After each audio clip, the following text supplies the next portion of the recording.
Hey, what's up there, YouTubers? It's me again, Brian, aka Gamer55551, and I am back with a My 2 cent Nintendo/gaming video for this week, where I take a look at some of the stories that caught my attention and give you my thoughts and my opinion about them. And we have 4 stories to cover for this week, if I forgot to mention it, for August 2nd and August 8th.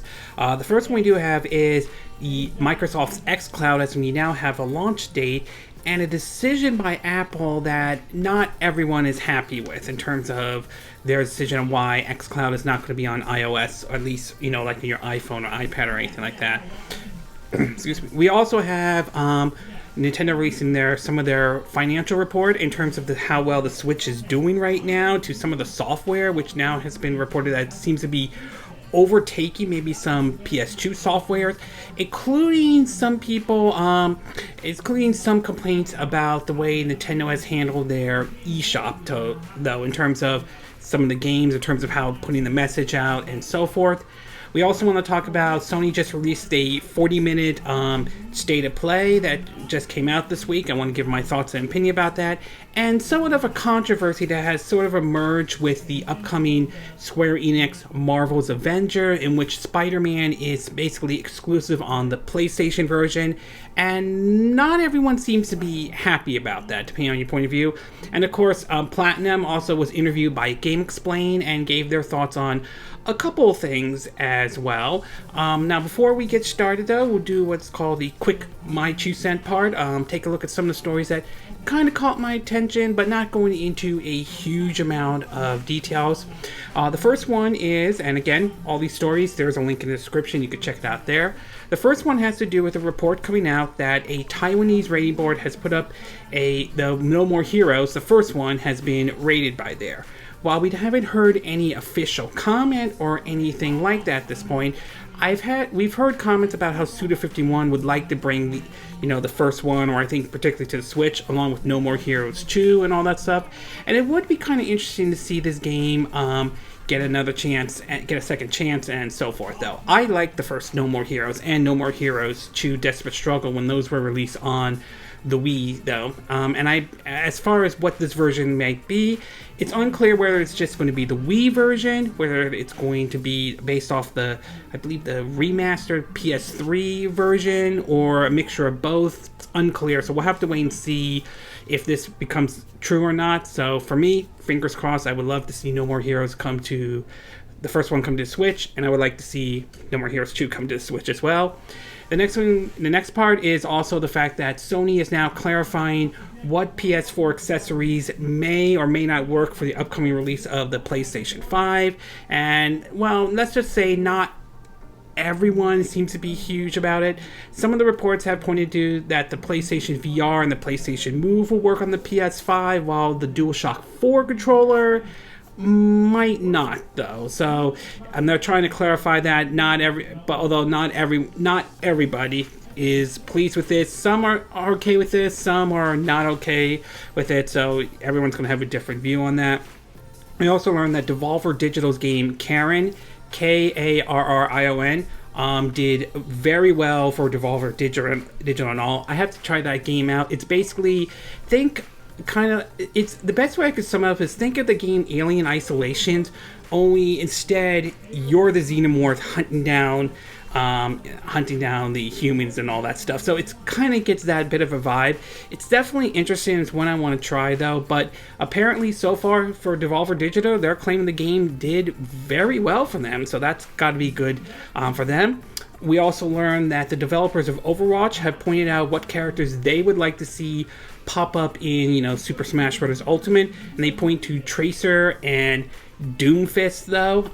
Again, I'm not a big Overwatch fan, but I'm certainly not against this or anything like that. I mean, between the two characters, I think Tracer would have a better shot getting into Super Smash Bros. Not to mention, I feel like she's become sort of the official mascot for Overwatch, though. Some may disagree with me on that, but either way, Activision Blizzard believes that they would like to see Tracer and Doomfist in Super Smash Bros. Whether that happens or not, who knows, though. We also learned that the developer of Gunman Kive, that retro, with that interesting art style, 2D shooter, is developing a brand new game, and this one has the same art style for Gunman Kai, but it basically is sort of a beat 'em up, and I'm definitely getting a little bit of a Final Fight and Streets of Rage vibe out of it, though. We'll have to wait and see when they start putting more information out on it, but it is something that is kind of interesting, though. We also heard word is that there is a rumor going around that one of the writers or one of the folks working on the Netflix series of Castlevania may not return, and supposedly the rumor is reported that there are several allegations to this individual. I think of this individual, though, of claiming of, I'm not sure what the allegations are, though, so right now it's a rumor. We'll have to wait and see if this information is true or not, though, but right now it's certainly, whatever these allegations are, it is something that Netflix and the folks who are working on Castlevania series are really going to have to take a look at. We also learned that Serious Sam 4, originally supposed to be released this month for Stadia and PC via Steam, has now been delayed to September 24th. While I will admit that is unfortunate and kind of disappointed, though, I do hope it gives the developers extra time what they need to do to iron out maybe some areas and make sure that the game is basically perfect and up and running, regardless of whether you pick up the Stadia version or the Steam version, though. I plan to pick up the Stadia version, but that's me. And last but not least, though, David Wise, one of the composers who worked on Donkey Kong Tropical Freeze, but has worked on several other games like the Ukulele, and of course, two of my favorite 2D platforms on the Super Nintendo, Donkey Kong Country and Donkey Kong Country 2, said that he would be delighted to compose music for if, like, say, a Donkey Kong 3 were to happen again on the Nintendo Switch or anything like that. Personally, I'm aware Retro is working on Metroid Prime 4, but I would not be against them doing a third Donkey Kong Country game. I like Donkey Kong Country Return and Tropical Freeze. I would definitely be down for a third one if they do that. I would be open to the idea if they do take it into a 3D, and take the Donkey Kong Country game to a 3D type approach. A lot of people will point to Donkey Kong 64 and all that stuff. Some people liked it, some people didn't. But seeing how well Super Mario Odyssey did and all that stuff, I could see them take an approach somewhat similar to Mario Odyssey. Maybe not completely copy it, the Mario Odyssey, but somewhat close. But either way, if a third Donkey Kong Country game were to happen, I wouldn't mind David Wise doing the music for it, though. Every time I hear the music, I definitely get a bit of a Peter Gabriel, Genesis, and Phil Collins vibe to it. And personally, I don't think that's necessarily a bad thing.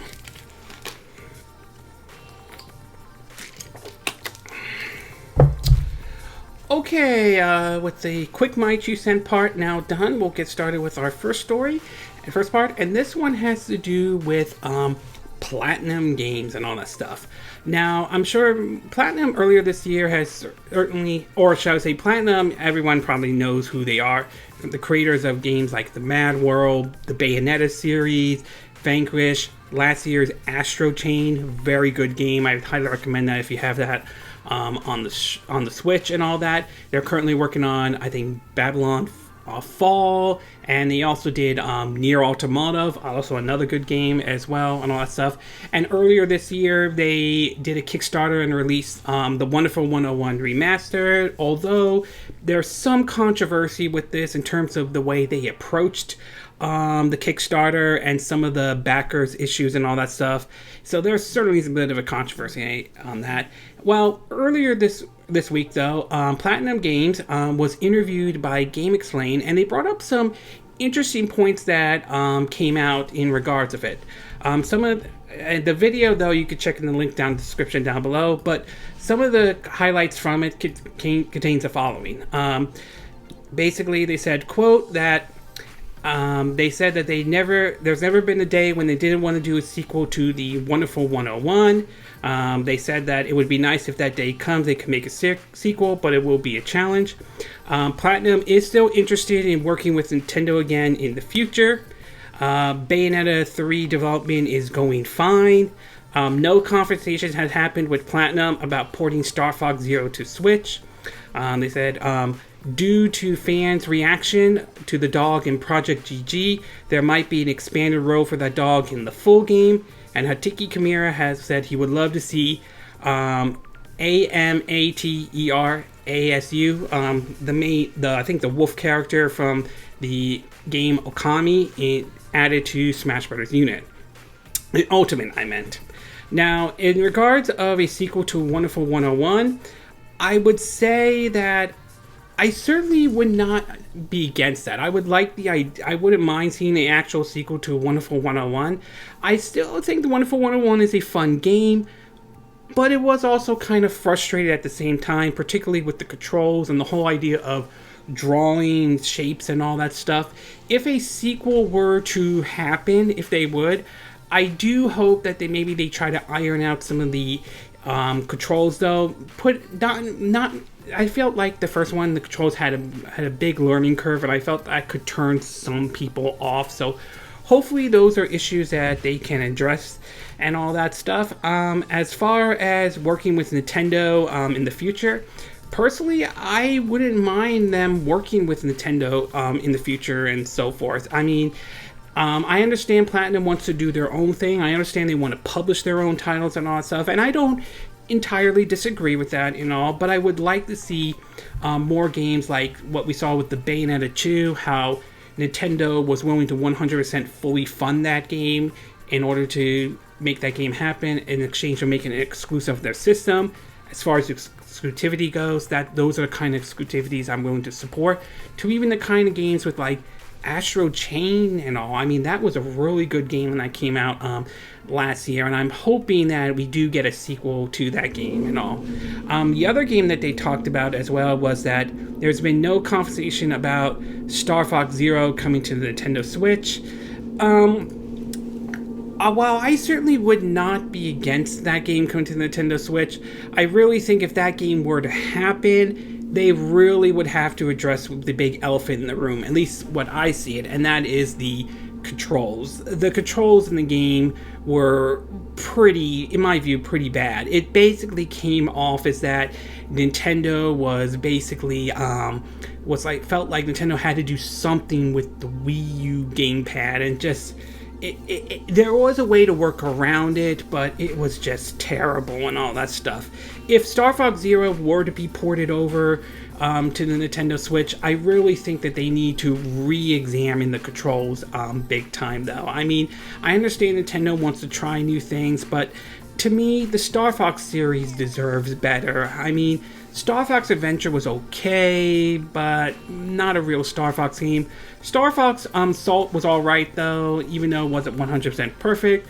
Star Fox Command, again, some good ideas on the Nintendo DS, but the whole using the stylus to aim, to move your R-Wing and all was like a pain and all that stuff.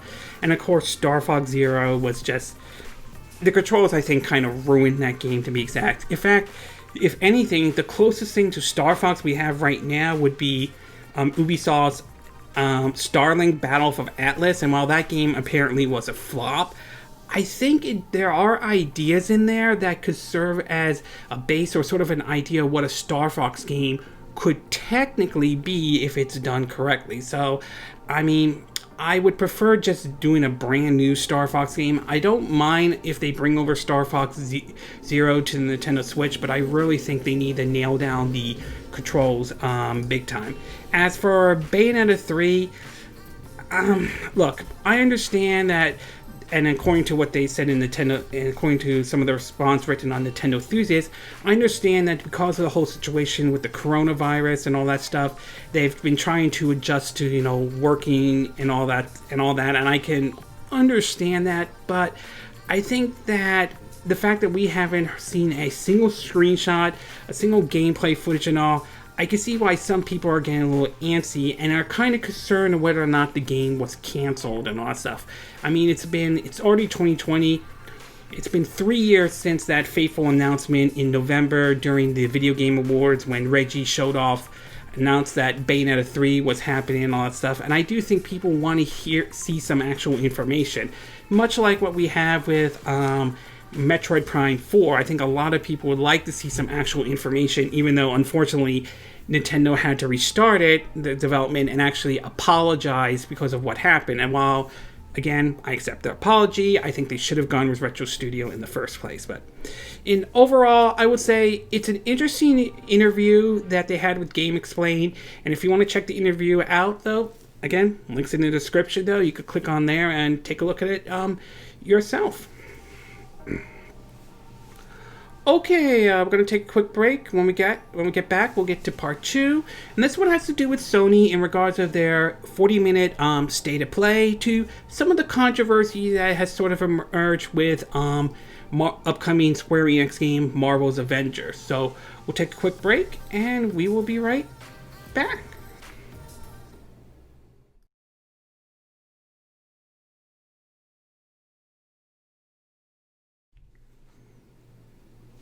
Okay, and we are back with part 2 of our My 2 Cent video. And for this one, we're going to be taking a look at Sony. And this one involves actually 2 things that Sony did this week. The first one, of course, is the Sony's State of Play, which is basically, the best way to sum up is that it's Sony's take on it's basically, excuse me, Sony's take on what Nintendo had with their Nintendo Directs. And a new information of an exclusive character that will be in the upcoming Marvel's Avengers that isn't exactly sitting well with everyone, though. So we'll start off with the first part, and this one has to do with the Sony State of Play part. And basically they had it this week, and it was basically about 40 minutes long, and they showed off some interesting titles and so forth. Now, not everyone was pleased with it. Some were kind of waiting for, like the big, PS5, release date and the pricing and all that stuff. And I can understand that, though, but at the same time, from what they showed at this State of Play, some of it was impressive, and some of it was, some of it wasn't, though. Like, for example, the Star Wars VR thing really doesn't interest me in any way. I mean, if you have PlayStation VR, great, that's probably something that will interest you, along with I think the Hitman game that you could play on PlayStation VR, but that really isn't something that interests me that much, though. The ones that I will say that did interest me the most, I will say, has to do with some of the games where basically Godfall looks kind of interesting. It's supposed to be like a looter kind of, hack and slash. So that one looks kind of interesting, though. I definitely will keep an eye out for that one, to be exact. The Pathless, I remember seeing this as part of the Apple Arcade, so to see this come to the PS5 is kind of interesting. That's one I definitely will keep keeping an eye out. Plus, I really like the art style and visuals for that game, though. Brad, Anniversary Edition, is coming out to both the PS4 and the PS5. It's also coming to the Nintendo Switch. I've heard some good things about that one. That's one I would be taking a look at. A DLC for last year's Control is certainly nice, and it will basically look like it will have Alan Wake into it, all that stuff, which is kind of interesting because there have been rumors for a while about the possibility of a remastered of the original Alan Wake. Rumors had it coming to the PS4, the Xbox One, even the Nintendo Switch. Whether that's true or not, who knows, but great that we're seeing more support for the game Control. And then, of course, we had basically Crash Bandicoot 4 in vet, which is for now, I think, for the PS4 and all that stuff, and I think Xbox One, but no word on a PC or even a Switch version, though. I think it's a little unfortunate that they aren't bringing those out right now, but then again, I could say the same thing about Insane Trilogy. They did the exact same approach, and eventually it came to the PC and the Switch and so forth. I want to be excited for this game, but because it's from Activision Blizzard and given their reputation, not to mention what they pulled with Crash Bandicoot Nitro, where they kind of pulled a scummy move in terms of not putting microtransaction, but then later put it on there after the game received its ESRB rating and all that stuff. So I'm very cautious about this one. I want to like this game because I'm a big fan of platformers and so forth, but I'm a little iffy about it being from Activision and Blizzard. So I'll somewhat keep an eye on it, but I'm going to be very cautious about this. But overall, I would say, I mean, this was a good state of play. There were certainly games like the ones I mentioned that certainly clicked with me, and certainly I will be looking forward to it, though. I will admit to some degree, even though I'm not overreacting like some people are, that I do think that as we get closer to the holiday season, I do think it's time we now start hearing the exact launch date and how much the PS5 is going to cost and all that stuff. But outside of that, this was not a bad Sony state of play. Moving on to that, though, we now have basically now we're going to talk about Avengers. The Marvel's Avengers from Square Enix. That's the new game from them that supposedly will be a live service. I'm a little iffy about that decision on stuff. But recently, it was later revealed that Spider-Man will be exclusive for the PlayStation version, and supposedly there will be a PS5 version of Marvel's Avenger. That means Xbox, PC, and Stadia will not be getting Spider-Man and so forth. And that hasn't ultimately sat very well with everybody, though. Several articles have covered this, though, but one of them has also some people not very... hold on, let me see if I could get that article back up.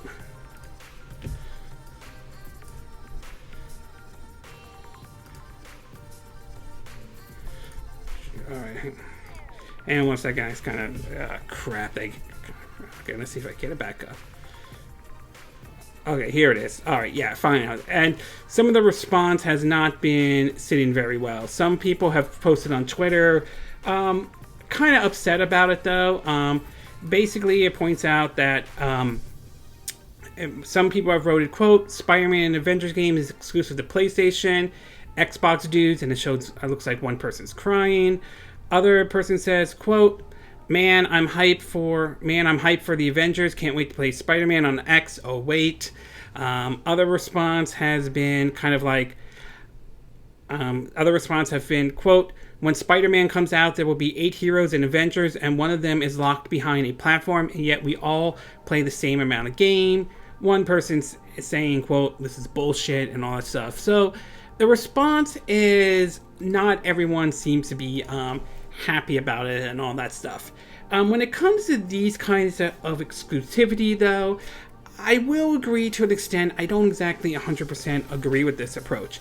I mean, it's one thing when Sony is saying that they want to fund and create a Spider-Man game. I mean, that's all fine and dandy. It's one thing if Nintendo decides to go up to Marvel saying, hey, we'll fully fund a Marvel Ultimate Alliance game, Marvel Ultimate Alliance 3, to make it exclusive to our system. I mean, I'm okay with that kind of exclusivity and all that stuff, but I can see the complaint about this one. I can see why not everyone is thrilled with the idea that Spider-Man is sort of locked out from being appearing on other systems. I mean, if we're talking about the movie rights right now, Sony owns the movie rights and so forth, though. Although personally, I think Marvel Studio should get the movie rights back and all that, but that's my take on it, though.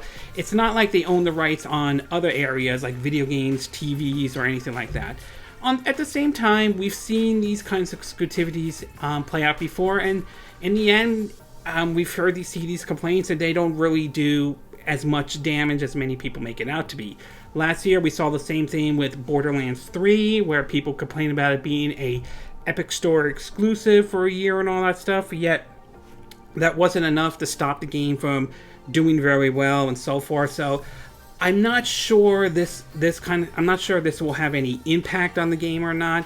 We'll have to wait and see. But overall, I'm not losing sleep over it, but I do kind of agree that I don't think that Spider-Man should just be exclusive for one system and all that stuff, considering that Sony really doesn't own the rights to Spider-Man. I mean, yes, they own the movie rights for right now, and like I said, I think Marvel Studios should get the movie rights back, but they don't own the rights for him on other areas, or other types of medias, and so forth.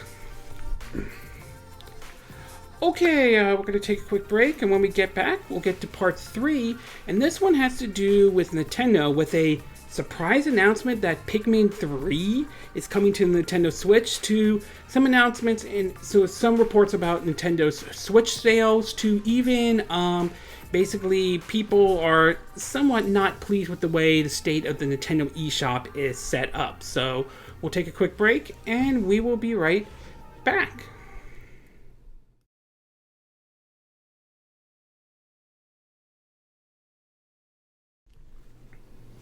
Okay, and we are back with part 3 of our My 2 Cent video, and for this one, we're going to be talking about Nintendo, including some interesting stuff that came out this week.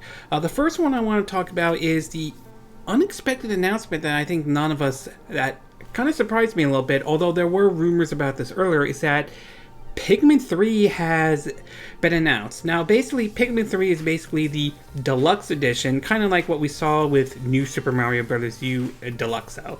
Now, I remember playing Pikmin 3 a little bit on Wii U when it came out, including the New Game Plus Pikmin and Pikmin 2 and all that stuff. And those games, I will say, were interesting and fun in a way, though, but I had a little bit of a hard time with it, mostly because of the time limit and so forth. So it was sort of it was kind of a little bit difficult for me, but it is certainly a game that, nevertheless, I thought was kind of an interesting idea and so forth. And I wouldn't mind seeing, these games be brought over to the Nintendo Switch and all. Then again, another game that's kind of similar to this would be the Overlord series. And I would love to see that make a comeback and so forth.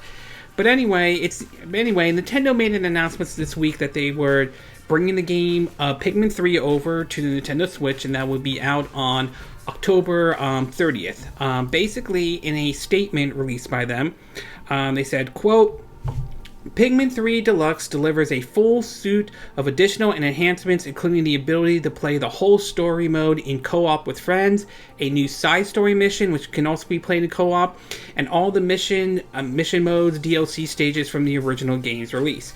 With new difficulty options, lock-on targeting, optional hints, and the choice to play a more relaxed pace, it's easier than ever to join in on the Pikmin fun, enjoy the game's beautiful scenery, and get a taste of what this vibrant world has to offer. Fun features from the original game also return in Pikmin 3 Deluxe, such as the in-game camera, which allowed players to snap photos of the game's luscious environment, and curious creatures from a pin-sized perspective. For seasoned players who are ready to deploy their Pikmin pluck skills in new challenges, Pikmin 3 Deluxe adds a new story mission, features Omar and Louis exploring planet PFN 404, and for a bit of friendly Pikmin flinging fun, there are even head-to-head multiplayer matches available in Bingo Battle.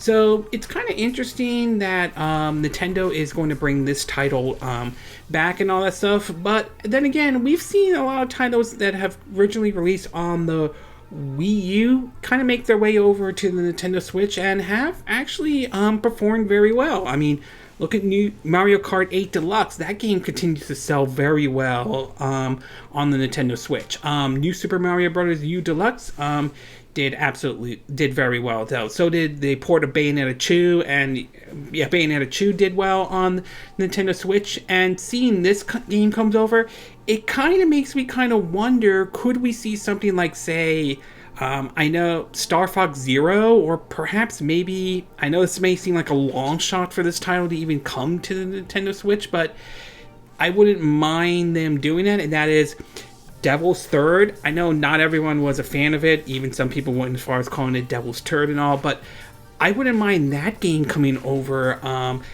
to the Nintendo Switch. Maybe rework some areas and so forth, but I would be down for that to come over if that were to happen. As for Pikmin 3, though, I know some people complain, oh, it's another Wii U port and so forth, but you gotta bear in mind, and I've heard this argument before, though, and that is, not everyone owned a Wii U. So for many people, this is like the first time they've ever played these type of games and so forth. So I certainly am down with that, though I wouldn't mind a port of the first or second Pikmin coming over. And who knows, maybe this actually can build up interest for an actual Pikmin 4, although there are reports saying that game's done and something like that. Perhaps, I mean, after all, we've seen some franchises that are often niche from Nintendo but have done very well. I mean, look at Fire Emblem. Look at how well that did on the Nintendo Switch. Look at the Animal Crossing, which I'm going to get to as well. Look how well that is doing. So maybe it's possible Pikmin 3 Deluxe might actually do very well. But in their case, the release date for that one is scheduled for October 30th of this year. Hopefully we'll hear more announcements of other games from Nintendo, because they've been kind of quiet lately, and I know they have a history of keeping things to their chest, which sometimes that works in their favor, sometimes that it backfires. But with us coming up with the holiday seasons almost upon us, and with the upcoming release of the Xbox Series X and PlayStation 5, I think it's time we start hearing more from Nintendo lately, though. I think them being silent can be... let's just say it's somewhat troubling, at least from my view, though. The next thing we do want to talk about is the fact that Nintendo released their financial report, and according to several of their financial report, we've now learned that, excuse me, in terms of hardware sales, Nintendo has so far sold 61.44 million Switches in terms of their hardware sale, basically surpassing the Super NES, N64, GameCube, and Wii U. Somewhat shy of the NES, which according to them, they have it at 61.91 million, and not yet close to the Wii, which currently sits at 101.63 million, though. Is it possible it could overtake the Wii? It is possible, though. I mean, we'll have to wait and see, but I wouldn't rule out the possibility that Nintendo could overtake the Wii's lifetime sale with the Nintendo Switch. I think for certain, I do believe that it will overtake the NES lifetime sales, but as far as the Wii goes, I won't completely rule it out, though, and it wouldn't surprise me if Nintendo sticks with the Switch design for a long, long time. I think that they will. I think those rumors about the Switch.to, especially with this new DLSS, if I'm saying the name correctly, 2.0 that NVIDIA is working on, wouldn't be surprised if I see that implemented in the so-called Switch.to. As for software, basically what they are saying right now, in terms of the top 10 best software games on the Nintendo Switch for July, and these are basically first-party games, they have Mario Kart 8 Deluxe at number 1 with 26 million, Animal Crossing New Horizon at number 2 at 22 million, Super Smash Bros. Ultimate at number 3 with 19 million, Breath of the Wild at number 4 with 18 million, Pokemon Sword and Shield combined also at 18 million. It sounds like the controversies surrounding those didn't really have a major impact on it. Number 6, Super Mario Odyssey at 18 million. Number 7, Pokemon Let's Go Pikachu and Let's Go Eevee, both of them combined at 12 million. Super Mario Party at 10 million. Splatoon 2 at 9 million. Splatoon at 10 million. And New Super Mario Bros. U Deluxe at 7 million, though. So to see the fact that Mario Kart 8 Deluxe, Super Smash Bros. Ultimate, and New Super Mario Bros. U Deluxe, both of those Wii games make it at the top charts is really nice. It's kind of interesting, and it kind of reinforces the argument about them bringing over Wii U games over to the Nintendo Switch. Animal Crossing is doing very well, so obviously that has sort of gained really an audience and so forth, and you see a lot of people using, Animal Crossing and all that. Another game, the one that I'm very happy that has done very well, which is according to Nintendo enthusiasts, is that right now the Xenoblade Chronicles Definitive Edition has moved an impressive 1.32 million units throughout the end of January 2020. I think that's good. I think Xenoblade Chronicles was definitely a good game. I'm glad that game is doing very well, and hopefully this will encourage Monolith and Nintendo to consider actually porting over a Xenoblade Chronicles X to the Nintendo Switch. I would like to see that happen. I know they like to say money is an issue, but seeing how well the definitive edition of Xenoblade Chronicles is doing, I think it's time that Xenoblade Chronicle X comes over as well. And while we're at it, Nintendo, why not a port or a remake or sequel to The Last Story and Pandora's Tower as well? And last but not least, though, one of the issues last but not least, though, apparently we do want to talk about is the Nintendo eShop. And apparently there are some people, or particularly developers, who are not happy with the way the Nintendo eShop is currently set up and wish that Nintendo would do a better job with it, though. One of the articles, this one from Nintendo Life, reads that, quote, from one of the comments made by one of the developers saying that, quote, in terms of organic discoverability, the main problem with the eShop is that it's simply too basic. There's such a small number of pages where you can be featured that it's massively limits the breadth of potential discovery. Yes, they have a discovery page, but it's just one page where games of all genes or genres and types have to fight for visibility. Beyond that, they have recent release, which you are guaranteed to be on a bit for a very limited period of time. Current offers, which appears to be full of games that are gaming the system, and the charts, which doesn't even break down into genes as other stores do. Other person who says, and this is a person who's of the group of the developer or publisher of No More Robots, who publish games like Not Tonight and Yes Your Grace, recently said, quote, I mean, it's not just gaming the system. They're unfortunately using the system the best way they can, and massive discounts are now the core way to sell on Nintendo Switch. If you ever wonder why there are just realms of 80 and 90% off titles on Switch, including at their bloody launches, it's because the store is ranked by units, not revenues. The top charts are the games with the most downloads in the last 2 weeks. So in other words, if you put your games on 90 cents per 90% off, and as a result inevitably get tons of download, you shoot up the charts. Then once you are at the top of the charts, you automatically get tons of extra sales due to being at the top of the charts. I really hate it. I try to scream at game developers all the time. Don't devalue your work. Don't deep discount.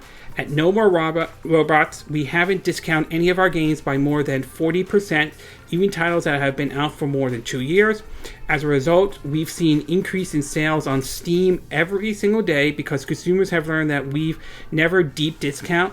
Now I'm stuck in a situation where I may be forced to deep discount on Switch. Otherwise, I literally cannot sell units on Switch. It's heartbreaking, and it makes me really sad for the eShop.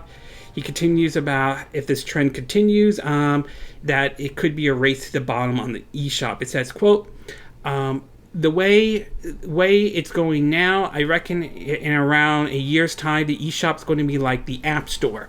Tons of cheap-looking titles that were clearly thrown together in the space of a few months, all selling at $1 each, and everyone's trying to make an honest living on Switch won't be able to anymore. I can't imagine how else it's going to go on. But another person points out that Nintendo is actively working with indie developers trying to fix this problem. And, quote, this person says, quote, the strange thing is that Nintendo has actually invested in curation. They have multiple pages on their various international websites such as Nintendo Indie Worlds and their Indie Game page. Indie Worlds even produce editorial content, interview with developers, and so on. The problem is that the content isn't being replicated in one place where players need it, on the device itself. My option as a developer is that this is a simple organizational problem. The website editor and content team are probably entirely separate from those responsible for developing features for the software running on the device. This person also came up with a suggestion what Nintendo can do, and they said, my hope is that Nintendo will release a big software update in the future that will merge the news and eShop app together in one to create a seamless editorial and store platform all in one place. Currently, the transition between reading a new item and going to a relevant eShop page is pretty painful. If they could do that while expanding their curation or categorization effort within the eShop itself, that would be great. So I kind of have to agree with what these people are kind of saying in regards of the Nintendo eShop, though. I like the idea of the Nintendo eShop. I think there are certainly good games on there, but I do agree it becomes increasingly difficult because of a lot of the shuffleware crap, and we've seen them pop up on the Nintendo eShop, including one that got a lot of people's attention, especially with being a asset flip. And it does pain me to see this go down the route of what we see with, Apple and the App Store and all that stuff. Yes, there are hidden gems on there, but for every hidden gem, there's always a lot of shuffleware crap thrown into there, and it really is unfortunate that we're starting to slowly see that with the Nintendo eShop, and I really think there has to be some form of quality control there on the Nintendo eShop. Yes, I understand they want to get developers to go on the Nintendo eShop. Yes, I do know that they want to give these developers an opportunity and a chance. I don't disagree with that, but I do agree that quality control really needs to be implemented in the Nintendo eShop. Though it is a little ridiculous when you have to dig through the shuffleware crap just to find a actual good game on the Nintendo eShop. So overall, Pikmin 3 announcement certainly was a surprise to some degree, and I'm looking forward to this coming to the Switch, and it'll make me kind of wonder if other Wii U games will make their way over to the Nintendo Switch. The Nintendo Switch for now seems to be doing very well for Nintendo, including the software though. How well it will do when the Xbox Series X comes out and the PlayStation 5 comes out, that remains to be seen. And as far as the Nintendo eShop, I like the Nintendo eShop, but I don't deny the fact that there needs to be some improvement to it, and I don't disagree that there needs to be some level of quality control in regards to the Nintendo eShop. Okay, we're going to take a quick break. When we get back, we'll get to part 4, and this one has to do with Microsoft announcing the release date for Project xCloud, and Apple making a decision in regards of xCloud that some people view as a very dumb decision. So we'll take a quick break, and we will be right back.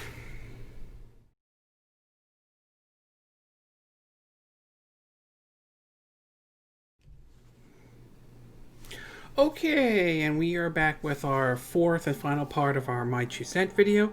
And for this one, we're going to be talking about xCloud, Microsoft's upcoming gaming streaming service. Now, game streaming, though, while it hasn't gotten to the point of it replacing the consoles or anything like that, though, it is starting to somewhat gain momentum and so forth, though. I still think there are some hurdles that have to be overcome, but I do believe that cloud streaming or game streaming will eventually become the new norm. Last year, Google launched basically Google Stadia.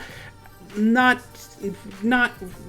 everyone pleased with it. Some people weren't happy. Some people had issues with it. Others didn't like what Google was doing and all that stuff. I've tried Google Stadia before. I've been playing it on, my iMac and so forth, and I still think there are some hurdles that Google needs to do to overcome with Google Stadia, but I definitely see the potential. I think it's there though, and I don't hate Stadia as much as the internet makes it sound like it is. Maybe I might be the oddball by saying that, but I stand behind me saying that I don't hate Stadia though.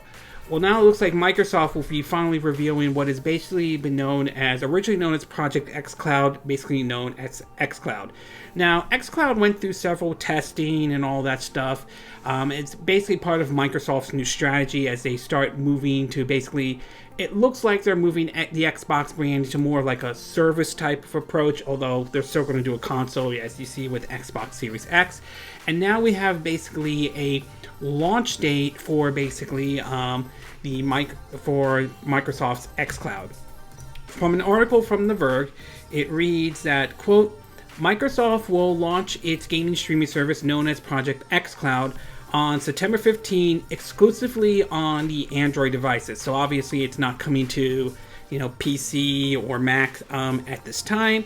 It's more likely that will probably change over time, so we'll have to wait and see. It reads that Project xCloud will be bundled as part of the Xbox Game Pass Ultimate subscription, priced at $14.99 per month, most likely $15, with a promise of more than 100 games available on Android tablets and phone.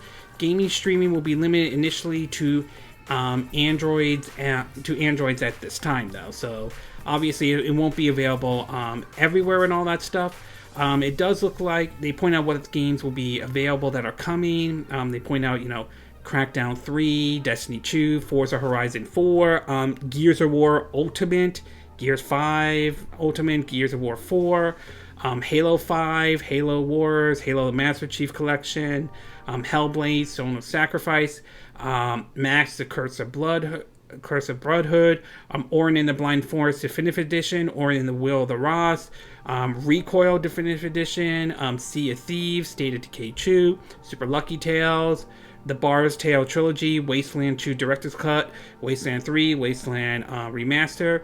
It's also been kind of confirmed that supposedly, and according to them, they're saying that you can also be able to use existing Xbox One controller or even the Sony DualShock 4 controller to play games on XCloud. So, I mean, that's kind of interesting, and if it does come to, say, like Mac and all that stuff, it's something I'm willing to consider and maybe taking a look at, though. Unfortunately, it doesn't seem like it's going to support ISO at launch, and this has to do with Apple's policy. In a statement released by Apple, it reads that, quote, "The App Store was created to be a safe and trusted place for consumers to discover and download apps, and a great business opportunity for all developers. Before they go onto our store, all apps are reviewed against the same set of guidelines that are intended to protect consumers and provide a fair and level playing field to developers. Our customers enjoy great apps and games from millions of developers and gaming service that can absolutely launch on the App Store." On the App Store, as long as they follow the same set of guidelines applied to all developers, including submitting games individually for review and appearing in charts and search. In addition to the App Store, developers can choose to reach all iPhones and iPad users over the web through Safari and other browsers on the App Store. Well, apparently Microsoft sort of responded to this, and they're not exactly happy with what Apple is doing. And according to the response, the statement from Microsoft, they read, quote, "Our testing period for Project xCloud preview app for ISO has expired. Unfortunately, we do not have a path to bring our vision of cloud gaming with Xbox games Pass Ultimate to gamers on ISO via the Apple App Store. Apple stands alone as the only general purpose platform to deny consumers from cloud gaming and game subscription service like Xbox Game Pass, and it consistently treats gaming apps differently, applying more lenient rules to non-gaming apps even when they include interactive content.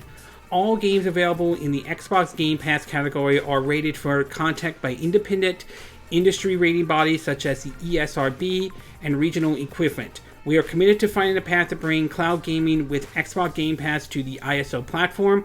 We believe that customers should be at the heart of the gaming experience, and gamers tell us they want to play, connect, and share anywhere. No matter where they are, we agree. Honestly, as much as I like using Apple products and all that stuff, I kind of have to side with Microsoft on this one. I do think it's a little bit ridiculous what Apple is seriously doing. I do think that, I mean, for them to point to the App Store, I'm sorry, but the App Store, even though there are hidden gems, as I mentioned with the Nintendo eShop, you have to dig through a lot of shuffleware crap just to find that hidden gem. And I think it's kind of ridiculous, though. I mean, what's wrong with having xCloud or even Stadia for someone who wants to play it on their phone, on their iPhone or their iPad and all that stuff? I mean, I've heard this argument before, you have Netflix, Hulu, Amazon Instant Video, and even Disney Plus and also HBO Max on iPhones and iPads. What's wrong with having something like iCloud or Stadia on there? So I really think it is a dumb policy on Apple's side of it, and I really think they should change their position. As for whether or not xCloud becomes a success or not, we'll have to wait and see. It is possible it could become a success, but it can also flop as hard as well. But I'm not ready to write off xCloud or anything like that. Some people say that it will kill Stadia and all that stuff, and my honest opinion is I'm a little hesitant to say that, because I've heard this argument before many times. We've seen people who make the claim that this will kill PC gaming, which honestly that never happened and all, and PC gaming is still here. We've heard people claiming that this is going to kill like the Nintendo Switch and all that stuff. Given where the Switch is right now, that's not happening. So maybe it's me, maybe this is the way I see it though, but I just don't see this killing Stadia or anything like that, as Google is pretty much doing their own thing. Again, I could be wrong, but I'm just not seeing that in any way. So overall, it's going to be really interesting to see how XCloud does when that launches on September 15th. Whether that clicks with consumers or not, that remains to be seen. And as much as I like Apple products, and I've said this before, I have to strongly disagree with Apple on this one. I definitely do have to side with Microsoft, and I really think Apple should really change their policy on this. Okay, this concludes this My 2 Cent video for this week. And again, these are my opinion. What are yours? What are your thoughts about the interview that Platinum had with Game Explained? Do you think the interview was interesting though? Do you think that Platinum Nintendo should talk in terms of bringing Star Fox Zero over to the Nintendo Switch? Do you agree with Platinum saying that development of Bayonetta 3 is just fine? Would you like to see Platinum Nintendo continue to work together in the foreseeable future and all? What are your thoughts about Sony in regards of this state of play, though? Did you like this state of play? Did you think it was good? Did you think it was bad? Were there any games that interest you? And what are your thoughts about Spider-Man only being available on the PlayStation version of the upcoming Square Enix Marvel's Avengers? Do you think that is a bit ridiculous that that's happening, though?